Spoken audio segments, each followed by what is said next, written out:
Do you want to hit more consistent golf shots? Do you want to hit longer drives? Do you want to hit better iron shots? And do you want to get good at golf? Hi everyone, my name's James and welcome back to Get Good at Golf. And if you'd like to do just that, please make sure you do consider hitting that subscribe button below. So today we're going to go through a couple of beginner's tips throughout the golf bag. Now these tips could help you if you're a beginner, but to be honest, it can also help you if you're a kind of mid-handicap, high handicap, and even trying to get into that low handicap bracket. So guys, please throw a like on this video if you think it's going to help you, and comment below anything you'd like us to do in the coming few weeks. We're out here today at the gorgeous Ledbetter Golf Centre in Orlando.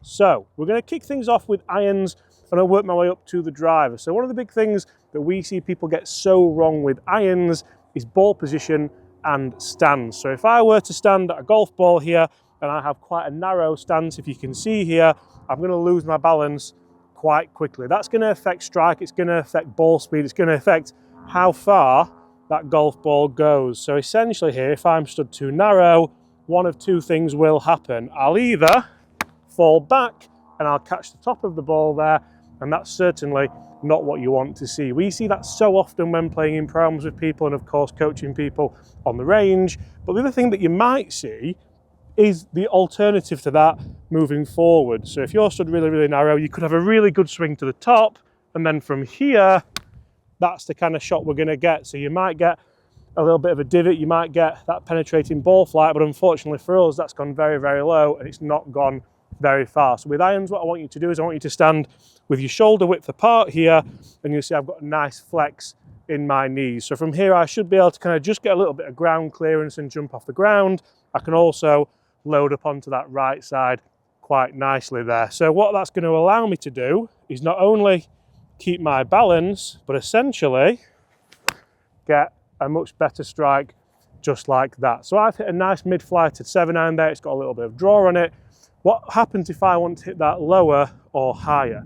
So we're going to talk about ball position, because ball position is something which, even if you have the perfect stance and a great setup, so many golfers get ball position wrong with irons and driver, and it leads to very inconsistent ball flight. So first thing we're going to do is clean the club, because wherever we are practicing, it's important to make sure we do have clean clubs to get the desired ball flight. Now when it comes to ball position, I want you to think about a couple of things. So do I want a nice standard mid-flighted shot? The answer for me here is yes, because we're going to try and hit a nice consistent shot. So I'm going to start with my legs together. I'm going to take one step left and one step right.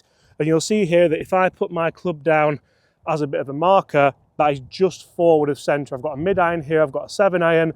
And to kick things off, if you are a beginner, we'll keep this nice and consistent. We're not going to think too much about moving it for a 6-iron or a 5-iron. We're going to keep it as consistent as possible, because I know here that that should allow me to hit down ever so slightly on that golf ball. So if Bobby comes in here, you'll see that my golf ball was here, and we've got a little bit of a skinny divot, but we do have a divot just after the golf ball. So that's what we're trying to do with our irons. We're trying to just hit down ever so slightly. Obviously, if I move that ball back in the stance, this is where you might start to be a little bit more of a better golfer. You're trying to get that handicap down. You're trying to get to a mid handicap to a low handicap. So we move that ball back ever so slightly in the stance, just a ball's width, maybe 2 balls width.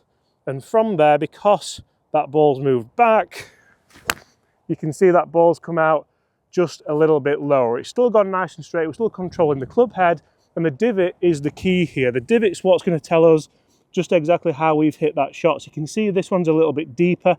You can see it's a little bit longer, and essentially that's allowed us to hit that little knockdown shot with the 7-iron. Alternatively here, if I want to hit a nice high shot, I'm going to move that ball ever so slightly forward in the stance. Now, if you're a beginner golfer, don't worry too much about this.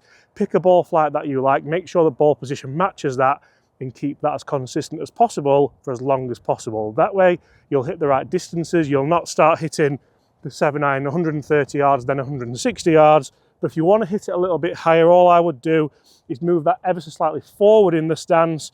And from here, you'll see that I don't have as much of a divot. The strike is a little bit skinnier, but that's a nice high ball flight. Again, it's gone pretty straight. And what I would hope here is that those two shots have gone pretty much the same distance. All I've done there is move the ball position and the spine angle adjust ever so slightly because of that. And that's how a beginner golfer can really start to hit good, consistent, mid irons. Now, if we go back to the bag here and we take a look at driver, what's different with driver here? So the first thing that you're going to do is you're going to need one of these. So you're going to need a tee peg. So if we tee a golf ball up here to hit a driver and we start to look at ball position again, so initially, what's the difference here with setup? Do I want to stand with my feet shoulder width again? Probably not, because that's too narrow for the lever system that we are using. A driver will be the longest club in your bag, unless you have a broom handle putter, but hopefully with this you're going to realise that the longer shaft in the driver means we're going to have a lot more club head speed.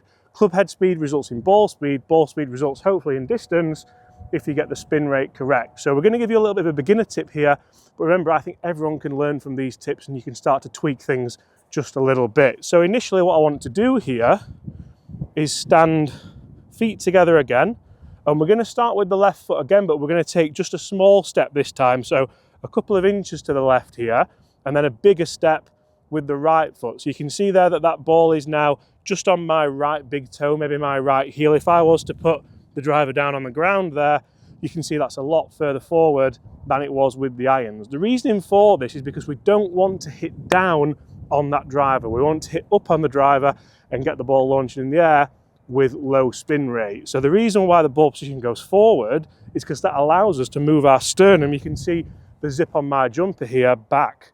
So as soon as that sternum's back, that means essentially what we're going to do is take this club away a little bit lower to the ground here. We're going to load up to the top of the backswing and start the downswing. As we start that downswing, we keep the sequence the same. We start from the ground and the club comes in nice and shallow to the ground, and then we hit up on that golf ball. So the low point of that driver is pre-impact, and that's going to give us a nice high shot, hopefully with good ball speed and a lower spin rate than you would get if you had that ball in the middle of the stance. If you have the ball in the middle of the stance with driver, so you can see here that I've not really stood wide enough, the ball's in the middle, and we see this so often, essentially, that's the kind of shot you're going to get. The ball's not going to launch up in the air, you're not going to get the distance, it might go straight, it might go right, it might go left, who knows.